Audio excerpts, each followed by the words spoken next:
We have 4 board members present, and Katie Hutchinson is not present, Milt Clayton, and Christina Gilbert. Who would please stand for the pledge? I pledge allegiance to the flag of the United States of America and to the republic for which it stands, one nation, under God, indivisible, with liberty and justice for all. Okay, first, I would like to have a motion to approve our agenda. Move to approve the agenda as presented. Second. Okay, thank you. Any questions or comments? All right. Need to vote. I'm good there. Okay. I just don't talk as fast as Katie. All those in favor, please signify by saying aye. Aye. All those opposed? We have no public comments on agenda items. Next on the agenda are the SIG presentations. And the first person will be Jeremy Stewart from Parkview Middle School.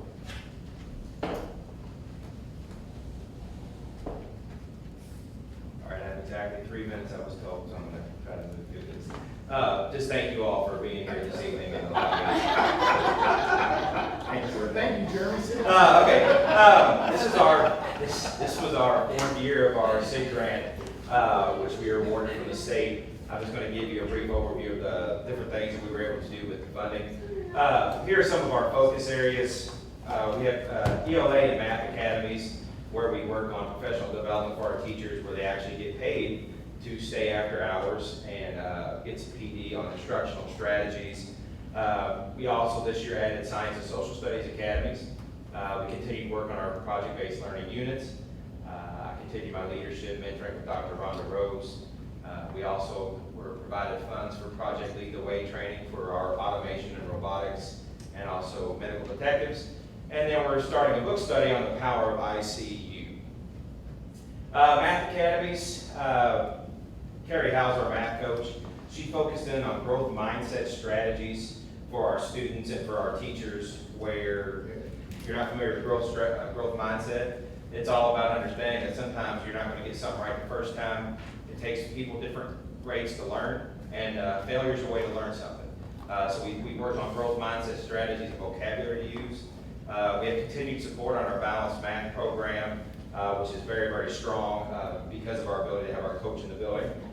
We took an online course called by Robert Kaplinski, the online math course, and it's all about creating curiosity with word problems. And the neat thing about it is they start off with very few words. It's just wanting the students to think about, what are we trying to find? What do we need to know to solve this, and not have a bunch of information to look at, just help them start thinking. Continue to work on interactive notebooks, and then writing and explaining math, which we put in there because of the new iLearn and the emphasis on writing and that for mathematics. Our ELA academies, we had a poetry night on strategies for teaching poetry, which I actually attended that one and absolutely loved. I struggled with writing poetry myself in school, and this gave some really neat ideas for kids to start at a very ground level of poetry. Continued support of the writing process on our 4 different types of writing throughout the year. And then we also were able to do a book study on disrupting thinking, and it kind of goes back to why students read books, what do they enjoy about the book, how does it make them feel? Not necessarily always just, well, annotate this, annotate that, but back into reading for enjoyment. Our Science and Social Studies academies, we work on literacy across the subject areas. You write in every subject area. We're giving our teachers some new strategies on how to do that. Use of anchor charts in the classroom, which are awesome tools for our kids to be able to visually see different strategies they can use. Annotating texts, and then just word slash activities they can do with vocab. These are just some pictures of our students and teachers in action from either the SIG Academy, or excuse me, the academies themselves, or the students using those in the strategies in the classroom. by mentoring with Dr. Rhonda Rose. If you ever get a chance to be mentored by Dr. Rose, she is amazing, and it's not just for education, just leadership in general. I won't bore you with that. If you want to know more about what we do with Rhonda, I'll be glad to sit and talk to you. She's amazing with helping you as a leader in those 4 areas there on the board. This quote comes from our book on ICU. This is why you began a career in education, your love for children and learning. And then we started our book study on ICU. Click on that. This book is all about helping with student apathy, and then students just not wanting to do work, student disengagement. And this book was written by 2 middle school principals who started the program, just holding their kids accountable for completing assignments. And also it ties really well with growth mindset because they understand kids learn at different times. And it's okay if they fail, we're going to come back and want to teach it again. That's something we're going to implement next year at school. I think that's it. Yes? Do you have any questions? I had lunch with Rhonda last week, and she had some very positive things to say about her leadership. Oh, thank She you. wanted to share those with me, and next time you see her, ask her who hired her initially. Oh, I'll do that, definitely. It was you, okay. She's top notch. She is. She's I'm helping glad a lot. she's working with me. Yep. Any other questions? Thank you all for your time. I appreciate it. Thank you, Mr. Stewart. Next, we have Michelle Dyer from River Valley Middle School. Good evening, Board. Good evening. Mr. Lochner, I see you let age go before beauty. I appreciate that. I'll be 40 next month. Whatever. I'm not going to bore you. Much of the same things that we do, that Parkview does with their SIG, we also do. We have math academies, we have language academies. Our coaches are in contact so that we can maintain consistency. This is our 3rd year under our SIG grant, and we just helped them spend $284,000. My teachers called and asked if they could have some books at the last professional development they were at, and I was told we had 41 cents in that account, so I told them to spend it wisely.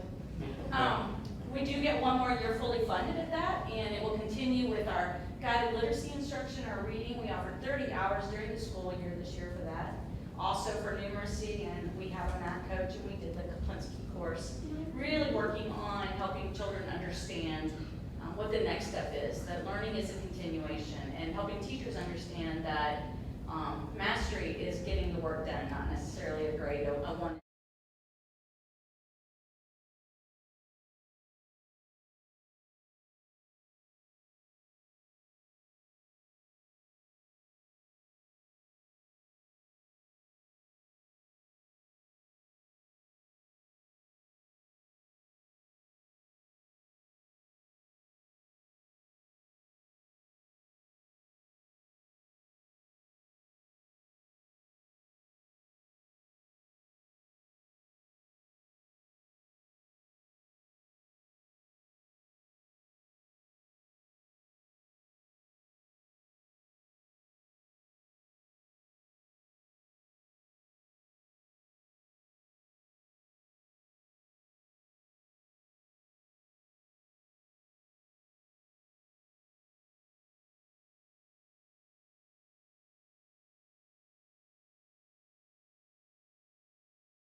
You know, I always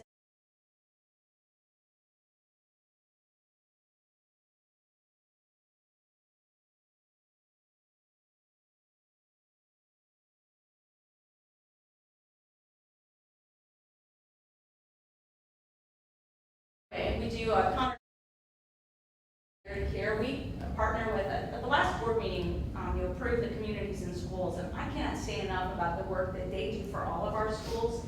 But they have a partnership with Dare Care, and so in my building, and I believe at Parkview as well, there is a warm meal provided to the students to stay after school every evening before they go home that parents are welcome to come to. We were able to feed a lot of children a hot meal in the afternoon. That's very important, so I really appreciate that. And then our neighbors, Covenant Christian and Eastside Christian, provide us with backpacks that we send home every week. And that all works under our parent liaison, community liaison, which is Jordan Thompson, which is paid for by the grant. The other thing that I'm very proud of is we offered 2,429 hours of extended learning opportunities to students in River Valley this year.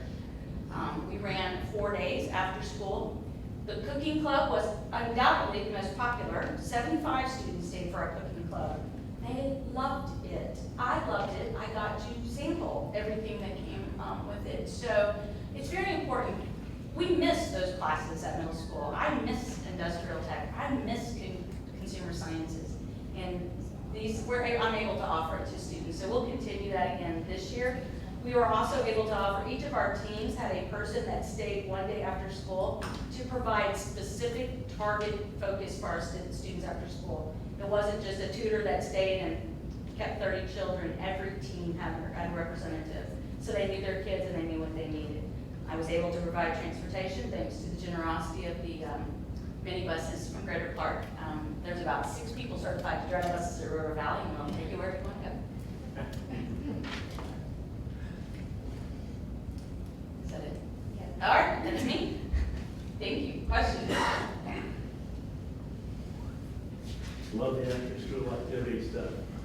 It's cool. It is. We had, I think at one time, we were keeping as many as 100 kids after school. They weren't all getting transportation, but they were staying and participating. Yeah. That's awesome. It's great. Thanks. Thank you. Thank you, Ms. Dyer.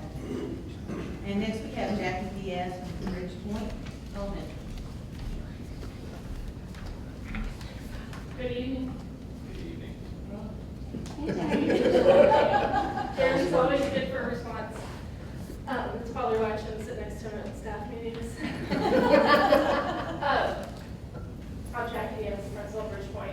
We have a lot of exciting things going on with our SIG grant, but today I want to feature just 3 of them. Our Read for EP program is one of them. This is the staff favorite and our community favorite. We're able to partnership with Airmark and provide food for out in the community. We take a bus 3 days a week, and it's staffed by our teachers and a person from Airmark.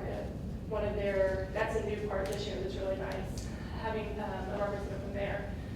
But they feed everybody under 18 that comes and able to give books to those kids as well, which builds their home library. I can talk a little bit more about it, but if you can click on the next slide, we'll let you hear from some of our kids and family members. I think the most important thing about this is getting the food, and once you get the book, you can read it every day at like night and study. What do you say? Same thing?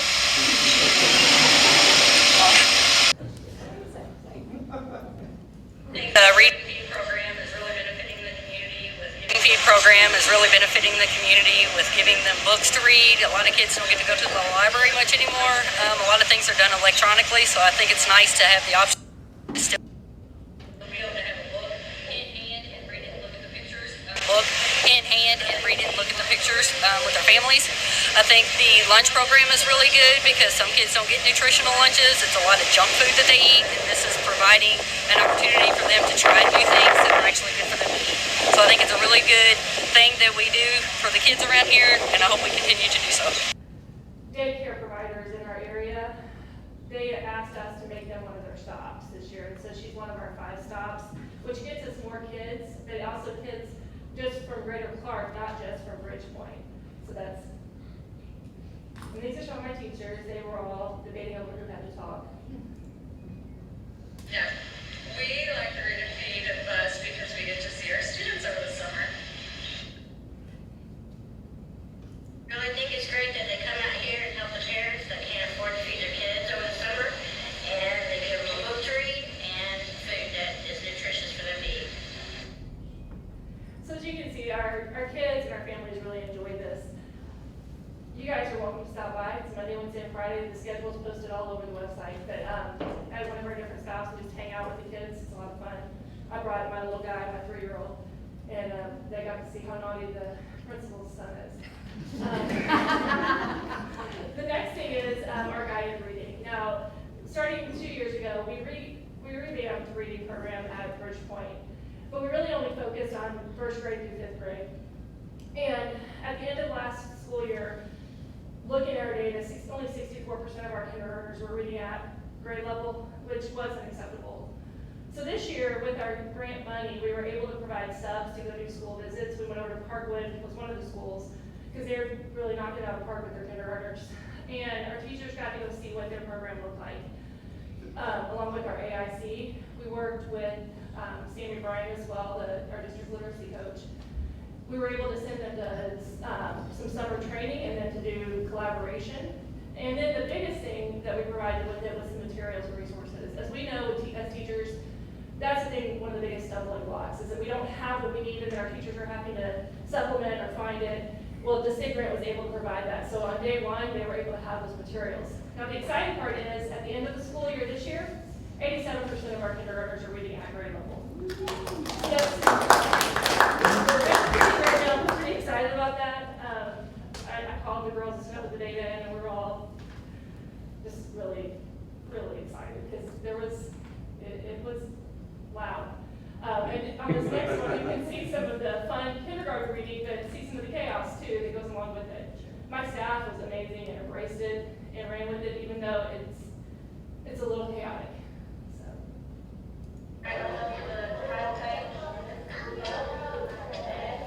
This is very important. First year kindergarten teacher.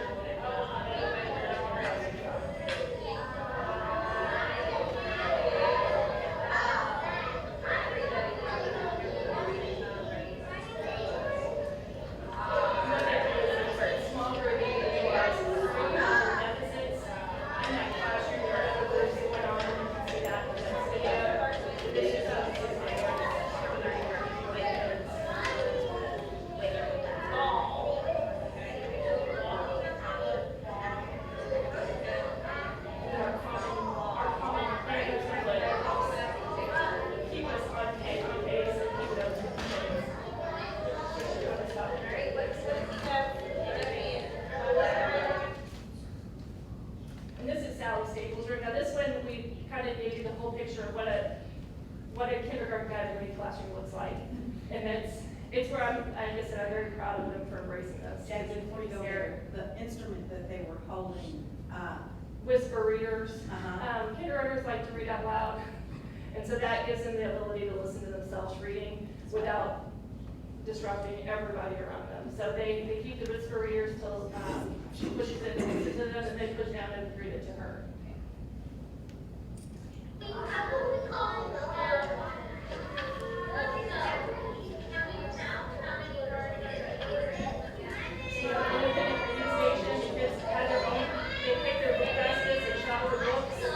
Then they responded to text. In kindergarten, it's interesting. Look, sometimes in a lot of these pictures, and we say one or two words, maybe, or talking sentences as the year goes on. We have a independent station where they're working on their notebooks. Those were provided to the state grant last year.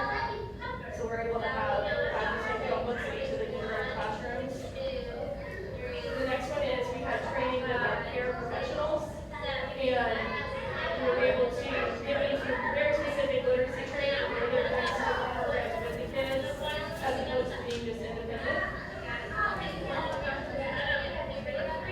And then the last group is they're working with our interventionists, and that is one of our groups that struggles the most with reading. One of them we're working with. So they're all good here. So GCCS is not only a little bit chaotic, but it's also very organized and structured. And it's with that same funding, we were able to provide the training to give the teachers that support. And the results speak volumes. We were really crazy excited about the 23% increase this year. The last thing that I want to talk to you guys about, and this is really kind of begging you all to keep this on your radar, is our school-based social worker. Currently it's filled by Olivia Huggins, and that position is invaluable to our school. She provides school-based wise social skills lessons every week for every grade level. She does lunch bunch activities, so that focuses on kids that are really struggling. Maybe they've had some trauma that's going on in their home at that time. Body safety, so she works with our peer programming from this year. But she's been doing this for 3 years now, so we were kind of ahead of the game on that. Staff training, this summer she's attended a trauma-informed care seminar already, but she does train with our staff on how to handle these situations, how to handle, we had a student who lost a father this year. She was able to push in and work with the staff on that. But then also all of the other things along with that our kids are dealing with that are outside of our wheelhouse. They're not things that we experienced growing up. She helps create behavior plans, not necessarily the ones that are the behavior intervention plans, but before that, those early intervention things to help support the teachers. And then she's in charge of all of our state crisis management and accountability. That's all just school-based. And then if you look at the next slide, these are wraparound services. Our kids that are homeless, she helps coordinate assistance for them to get their families in a shelter or in temporary housing and even permanent housing, holiday assistance, clothing assistance, counseling and mental health services. We have a lot of families who struggle with Medicaid because the paperwork's hard. So getting them to follow up and helping them fill that out, make sure that gets done. She's a liaison between us and GCCS. She takes care of attendance issues. She provides parenting classes, does home visits. We had a student this year who was struggling. It was that there were a lot of custody issues going on, and she did frequent home visits to make sure that kid was fine and make sure that she was at school. Even coordinated with Dr. Hartledge to get the kid to school one day whenever nobody could get her there. And then coordinating our blessings in a backpack. These are all services that our families need, and that without this position, we can't continue at the level that we're providing them now. It's a huge piece for our school. So I guess that's all I have for you guys today. I'd love to have you all out to Bridgepoint at any time to visit us. We're doing some awesome stuff. Our kids are fantastic, and my staff is amazing. So we'd love to have you there. Any questions? That's awesome. How many, I think I counted 18 kids in the kindergarten class that were, camera program. Is that about right? Currently, this year we had anywhere from 25 to 29 kids. With that, the way we have it structured, the classrooms are next door to each other. So the kids move fluidly throughout there during the guided reading. So at that time, she may have had 18, but we were sitting at 25 to 28 students in those classrooms this year. Normally do you have, like in this one, you had 4 adults in there? During the reading time, we have all hands on deck. Right. So normally it's just the teacher and the assistant. And then during reading time. Like 10 or 12 kids per adult? Yeah, so like 12 to 14 kids per adult. And now during reading time, we try to make that, which is a 60-minute block, we try to make that number Right. 4 kiddos, or 4 teachers to 28 kids. Because that's what we really need to hit that hardest. But yeah, that's typical as our ratio is about 28 to 2. So, and we're better off than a lot of our counterparts throughout Greater Clark. So. I just wanted to add, and that is kudos to Jackie for her very creative scheduling.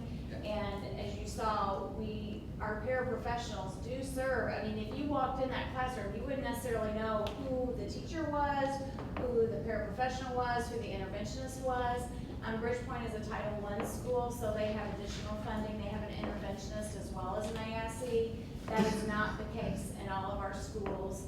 The wraparound services and the social emotional piece, which I have great news, which I'm going to present in just a minute, that's going to truly help support our schools. But those are pieces that are desperately needed that we need to work on increasing to help support our kids, because it does take more than one adult in the room with 29 kids, especially when they're 5.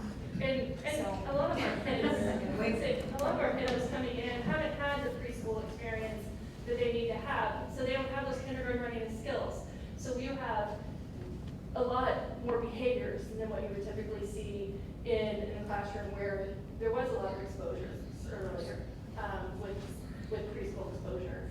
So that's why preschool is so important to us at Bridgepoint with that. So getting that exposure. Yeah, I was asking because to me it was obvious, even with 4 adults in there, you were probably, some of those poor ladies were probably overwhelmed with the number of kids they had to deal with and what they're doing. I mean, it should, ideally, it should be a one-on-one, but I mean, we'll never get to that, obviously. Listen, I will say our staff is pretty fantastic with handling those kids. Oh, Now, yeah. two of the people that were in, one that was in the other class and one that is in there, it was through a partnership with IUS, where we have practicum teachers, and we're continuing that with them this year. So we're able to have them in the fall and the spring this coming year. And it just adds extra hands, but also builds our teachers for, teacher training. But, I mean, we would love to have more people in our classrooms especially, so. But we want to give you more too. But I will say that our staff does a great job with managing that right now, so. Jackie, I know you have blessings in a backpack and they take food home on the weekends and are they doing something this summer too with that? We don't have a summer program for that. However, we do, right now, we're providing through family services do that because they've reached out to our social worker and have asked for assistance. So we have, we were lucky to have, blessed to have an endowment from a prior teacher who passing. We were able to stock them this summer on our blessings. And so those, I come up and meet them on one day a week and we hand out your food that way. I know when we come across families that are in a situation where they're perhaps without food, I'm gonna get some information to Renee and she can get it to you about the Center for Lay Ministries. We do go ahead. Good. So as they can get food once a month, then they can get, usually it's about 20 pounds of food per person.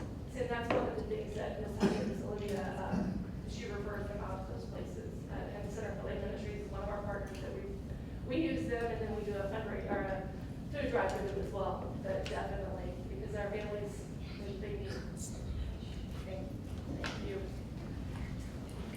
Thank you all very much. Next up, we have the fund monitoring report with Tom. Hello. The education fund for May, you can see we collected our big $5.5 million check from the state. It's good when they pay on time, I love it. We collected $5,580,000 in revenue. We spent $4,901,000, so that was even better. I'm projecting right now an ending cash balance in the education fund of only $118,826. In the debt service fund for May, there was no activity. You'll see that in December. We're sitting with ending cash balance projected at almost $6.4 million. In the pension debt, again, no activity. That will be done in June. We're showing a $552,000 ending cash balance there. The operation fund is my big problem right now because of the tax caps. And so we're looking at May. We only collected $170,000 in May, but we actually spent $1,530,000. So right now I'm projecting a $2.6 million deficit, and that's because of the tax caps going up from 2.2 million to 4.2 million. So we increased our tax caps. Thursday I had a meeting with the operation directors and supervisors to see how we can reduce that. We're not ordering any buses this year, so that'll save us some money there. But that's already been included in that. But like for maintenance of our buildings, we've already spent 70% of our budget in the operations fund, and it's not even the end of June yet, so I'm really hurting there. And the other two funds are transportation and bus replacement. Before you go to that one, line item 50,000 there, the TAW repayment. Tell us a little bit about that. What is that exactly? That's tax anticipation warrants. In January, I borrowed money to operate the fund because we only get the property taxes in June and December. So I always have to borrow a fund in these tax-supported funds to do that, just so we can operate. And it's due now, it's due. I mean, it's, Well, it'll be due in December. Where do you see the TAW 50,000? 50,000. If you go line item 50,000. We're projecting. Is it? Oh, the code 50,000. Which you're looking at. Yeah. Oh, I'm sorry, TAW repayment. Yeah, that'll be $4,765,000. That'll be paid in December. December. Okay, thanks. Yeah. So we'll have to do some finagling, holding invoices, reducing contracts. It's going to be a tough year, it really is. And then The last one's rainy day fund, there's no activity in that, we're sitting with, Well, it's raining. well, yeah, that's true. I may need some of that, but, we're sitting with 3.6 roughly, so. I'll answer any questions you may have. Bill? Tax caps, You you had said, that look on your face, I knew it was coming. the tax caps we're losing, how much we're losing in 2000? 4.2 million. Last year was 2.2. And the reason is, you said they went up, I'm not. Our tax rate jumped, that was part of it. Right. So as soon as the tax rate increases, more people hit the tax cap.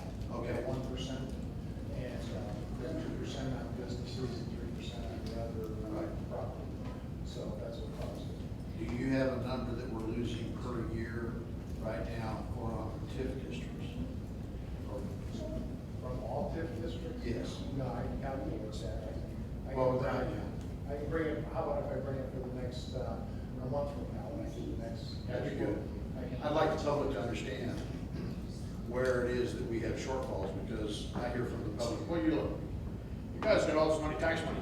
And I've tried to, I specifically had a conversation with some people a week ago about that, because they were under the impression that farmland was bringing in so much more tax space than residential. And I said, you have it exactly opposite. They were looking at the 3% and saying the 3% that the rates were, they just didn't understand. Farmland is actually going down until 2022, I believe. It'll come out at $1,260 an acre. Right now, it's around $1,500-1,600 an acre. So it's going down. So we're losing money that way. So we have to have growth in our district through new buildings, residential preferably, because if it's industrial or commercial, it's going to be taxed, and it's going to be in a TIF district. That's So why I'd like that the doesn't public to help. understand why we are in the position we are in, and you're in the position you're in to have to answer about how we gonna pay these bills. Oh, yeah, people look at River Ridge and say, wow, you gotta be rolling in the dough. Exactly, and you exactly. get nothing from River Ridge. So, No, when, that's it. when our AV goes up, What is AB? it Assessed says, valuation. It says, oh, That's the okay. one. when the AV goes up, of course, the cap goes up. I mean, if my house were appraised for 200,000 and it went to 300,000, then the cap would go from 2,000 to 3,000, right? So, that, didn't our AV go up like $8 million last year? Yes. So it went up, but, you know, there was a lot of property that was in the TIF district. So we didn't get the growth on that. If we would've got the growth on that, our tax rate wouldn't have gone up as much. Tax caps wouldn't have been affected as much. So the AV went up basically on businesses and that kind of thing, and not necessarily on residential, is that what you're saying? Sure, residential's gone up. I mean, But not 8 million. Okay, all right, thanks.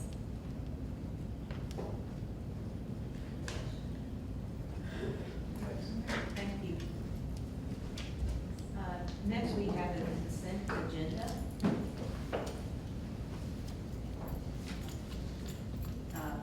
Do you have a motion to approve the consent agenda? I move to approve the consent agenda as presented. Second that. Thank you very much. Any questions or comments? Okay. Those in favor of approving the consent agenda, signify by saying aye. Aye. Those opposed?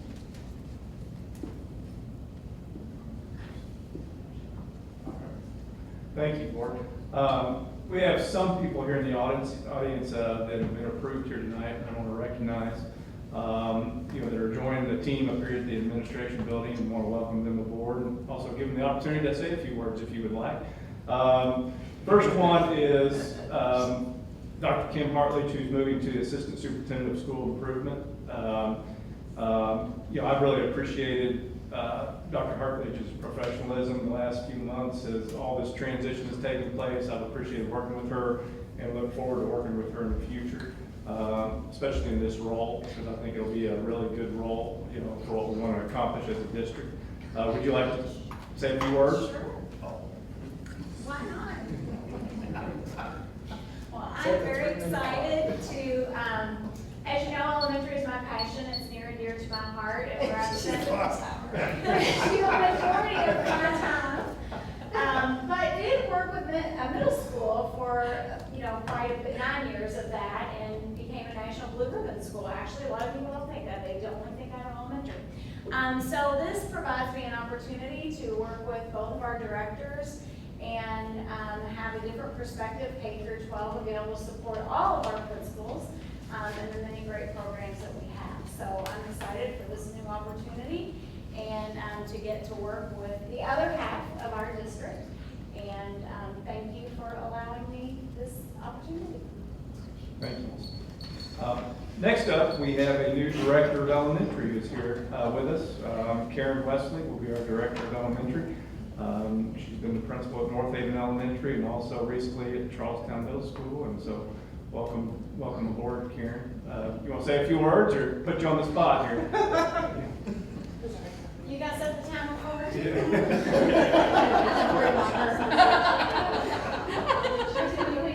Prepare anything. I just want to say thank you for the vote of confidence, and it was not an easy decision. Oh, my daughter likes to be in the spotlight as well. It was not an easy decision to make. My heart is very much in the schools. And in fact, when Mr. Lochner said, "What do you think your day will be like?" and I said, "Please tell me I get to be in schools more than I am in this building." Not that there's any offense to that. I want to be out in the schools, and I can't wait to help those who serve our kids. And if we can be a resource and a mentor to them, then hopefully they can do even more good for our kids. So thank you so much. Thank you.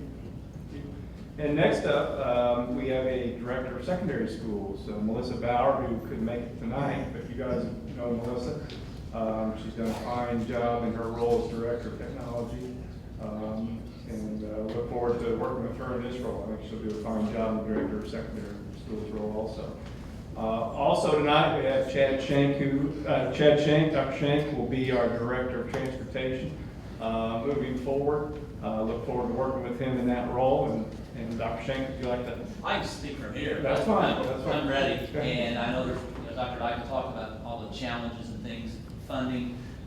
It's about people, not programs. So I'm looking forward to working with a new group of people in our transportation department and moving that forward and working side by side with Mr. Lochner and Dr. Dyke. So thank you for that vote of confidence, and looking forward to getting to work right away. Chad, you're still gonna keep an eye on that new elementary, aren't you? Yes, ma'am. All Very right. close. Gotta get that Let's to do it.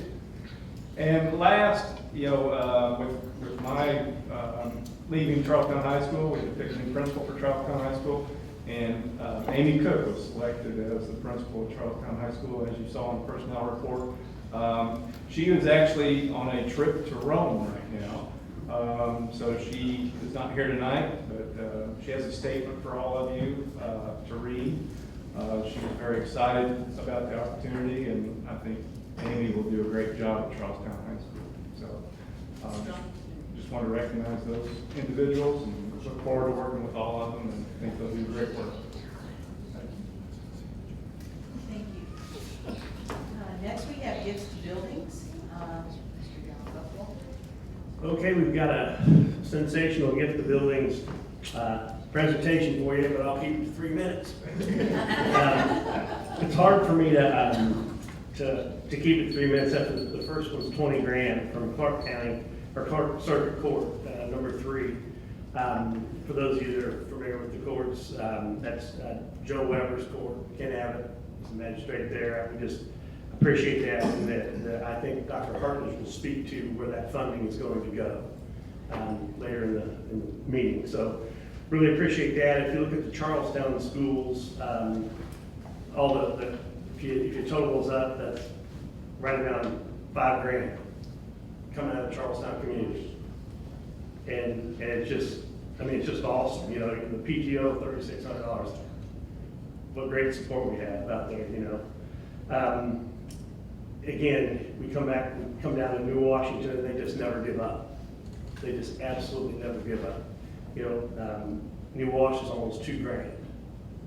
So, we're well, represented across this corporation.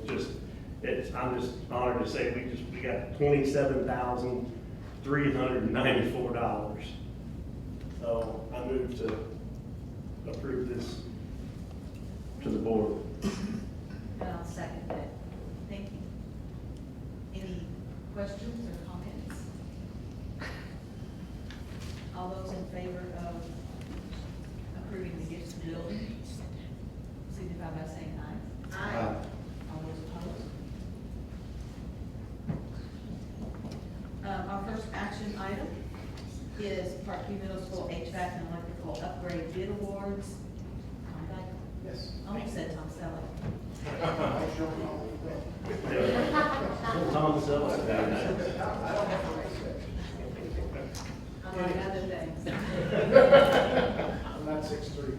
I used to be in college when I started this job.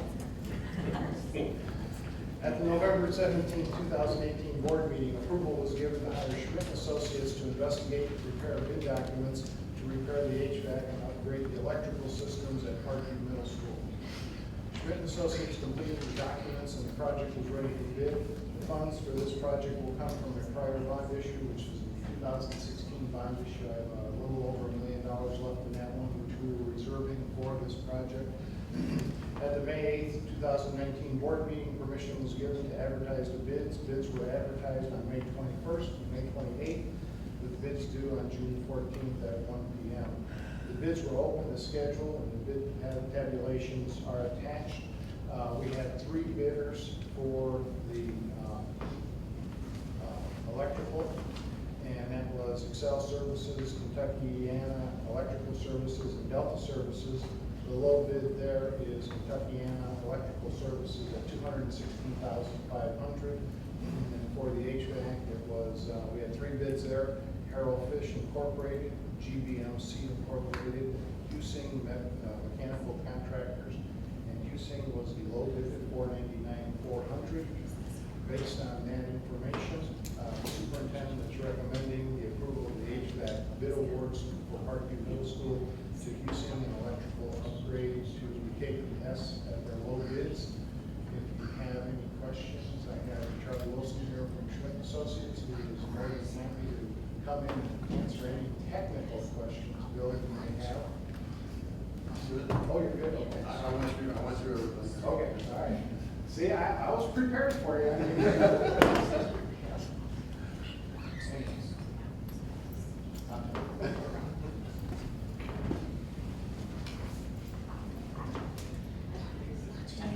Can I have a motion to approve the HVAC and electrical upgrade bid award? I move that we approve the bid awards for the HVAC upgrades and electrical upgrades to Parkview Middle School.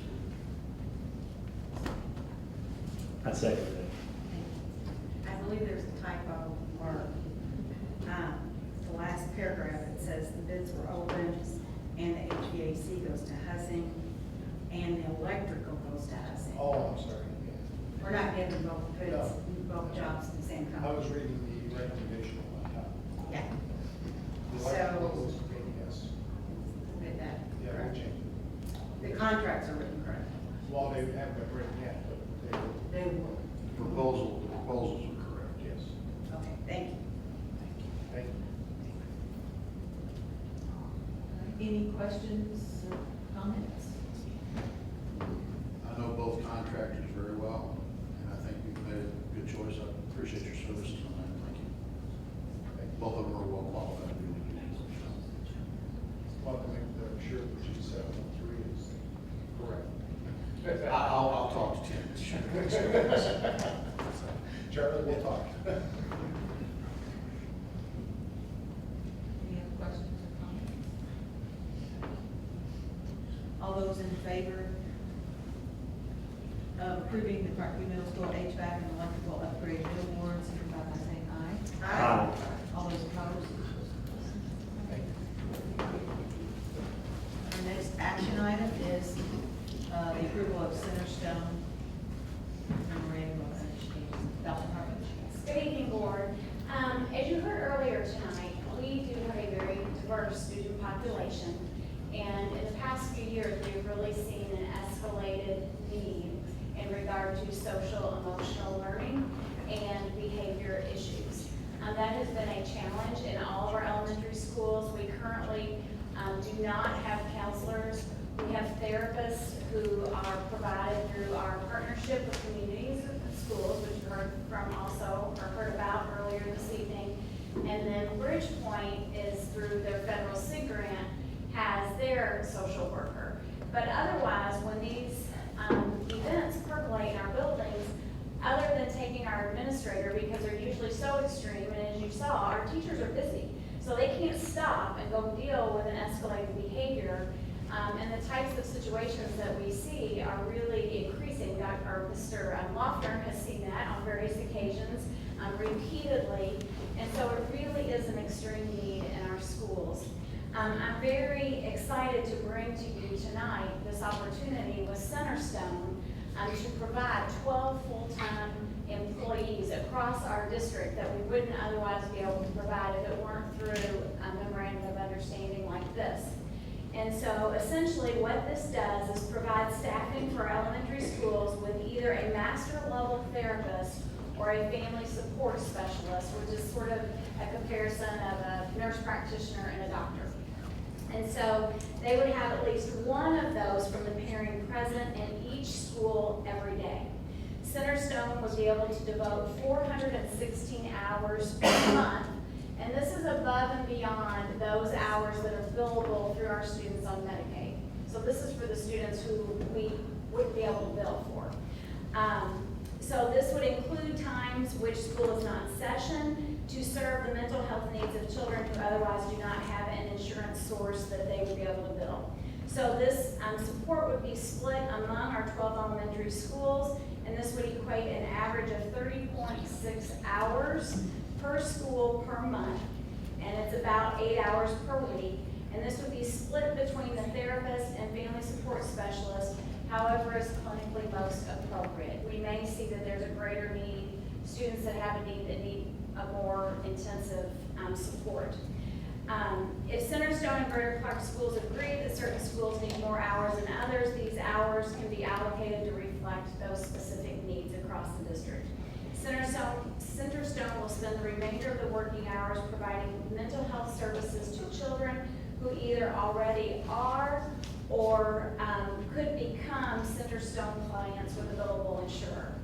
Once Centerstone is able to fully staff all of the schools, the 416 hours would be split appropriately, so it's even. And that's why we wanted to get this approved now, so we can go ahead and start securing staff so they'll be ready by the start of school in August. So the $100,000 will be funded through our federal Title IV funding, also through the gift to buildings that Mr. Buckwalter mentioned from Judge Weber's court, and also Medicaid, our Medicaid funding account that we have access to. But the federal Title IV would cover the bulk of this expense. It would not come out of any of our educational funding sources. And an invoice will be paid in 2 annual payments in January of 2020 and June of 2020.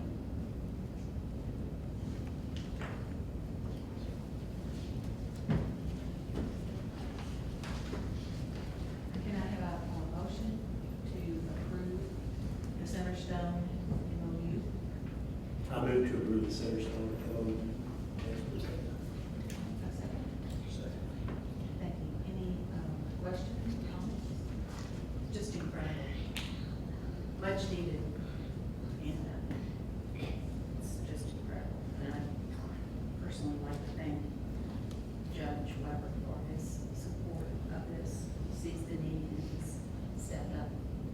It has really been a big shift in what we see and the pressure it puts on our staff, that or lack of staff that we have, because we're trying to educate, and now we're at a point where we have to teach behaviors just like we have to teach reading and writing. And so that takes a lot of time, and we can't teach reading and writing until we get those behaviors under control first. So this is a gift, I think, to all of our buildings that is greatly needed, and hopefully we can continue to be creative in our ways to make this available to our schools. I think it's it's really good too that the judicial system is being proactive instead of reactive, as we constantly see. And that's a huge step in the right direction. So, you know, I think we'd said we're gonna strategically disperse them, and then there'll be some equity amongst it once we figure out, and staff will letter is up to you. Absolutely, where our needs are the most. And I mean, I can already tell you that a couple of hot spots. Sure. And you're right, the more that we can educate our students, education is the best way to keep people Right. out of the judicial system. Right. So we have to work together and look at ways that we can help provide more support to them. And I know when I came onto the board, Nancy Kraft, who was District 4 board member, said we need to have mental health services in our schools.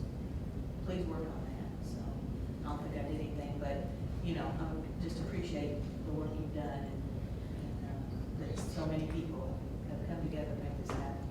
And one of the things too, and Jackie mentioned it, but it's not just escalating the behavior at the moment, but it's after that, trying to get those wraparound services in place. That's a full-time job in itself, trying to get the applications done and staying on top of that to make sure those things are in place. Because without that, it just doesn't improve. So we're thrilled to be able to provide this for our schools.